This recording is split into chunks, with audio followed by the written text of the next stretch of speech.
Breaking news. Putin couldn't ask for a better Christmas present than Hamas war against Israel. Professor of Military History Danny Orbach discussed with CTEC how Hamas' attack against Israel has advanced Russia's geopolitical and economic interests beyond her wildest dreams, the failure of Israel's policy toward Russia, and the looming specter of a new Cold War.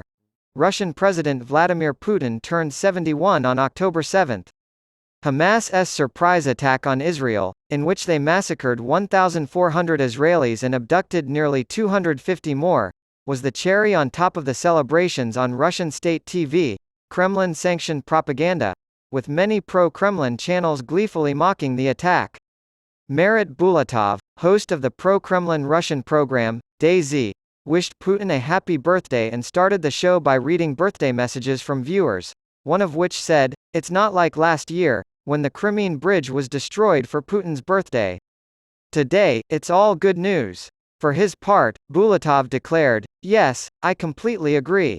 Putin may have gotten the best possible Christmas present with this war. It is ironic that many of the same people who protested Russia's war on Ukraine and Iran's brutal oppression of its own people last year are now protesting a war whose main beneficiaries are Tehran and the Kremlin." The October 7 attack by Hamas was not directly linked to Russia, but there is ample evidence that Russia has allied itself with Hamas and Russia's close ally Iran. Israeli military historian and Hebrew University professor Danny Orbach says Russia has compared the Israeli siege of Gaza to the Nazi siege of Leningrad, and Russia's ambassador to the UN has said that Israel doesn't have a right to defend itself because it's an occupying power, which is far more extreme than everything they've said in the past. As a result, senior Hamas official Musa Abu Marzouk said, "Because we look at Russia as our closest friend," prompting Hamas to announce that it was searching for hostages in Gaza that Russia asked to be released.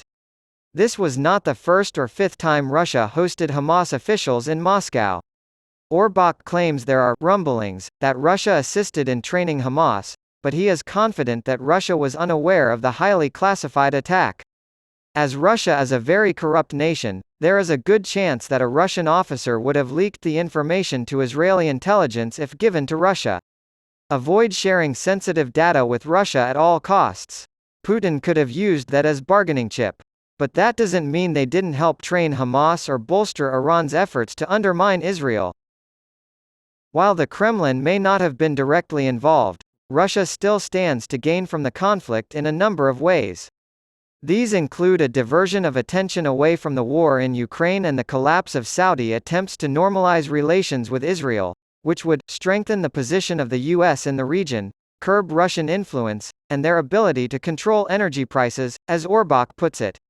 Russia has been competing for influence in the Middle East for decades, and it has huge economic and geopolitical interests there as well. In Israel, many people are talking about how this war has derailed plans to improve relations between India, the Middle East, and Europe. The Economic Corridor is a network of railroads and ports that connects India to the Mediterranean and European markets. A gas pipeline running through this corridor would help to loosen Russia's grip on Europe and other parts of the world.